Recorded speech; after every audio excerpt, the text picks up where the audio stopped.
రాజుగారిని ఒక ఏడు యాదవులకే ఏమైంది ఏంటి అసలు బలి మానేయాలంటే ಎಷ್ಟು వచ్చింది బలి అర్థం ಎಷ್ಟು వచ్చింది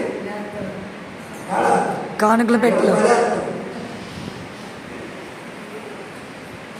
నరమాంసభక్షులకి రక్తం తాగే వాడికి తెలుసు దేవునికి ఏ బలి ఇవ్వాలో.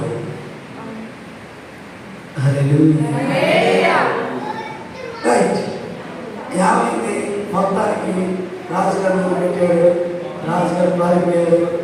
మనకు తెలుసు మంత్రి దగ్గరికి వెళ్ళాడు, మంత్రి చెప్పాడు. ఇప్పుడు మంత్రి అన్నాడు అంత మనమే మన మంచికే నీకు ఏ లేకపోవడం నీ మంచికే, నాకేమిటి చేయడం కూడా నా మంచికే. ఈ రోజు రాత్రి మనందరం మన మంచి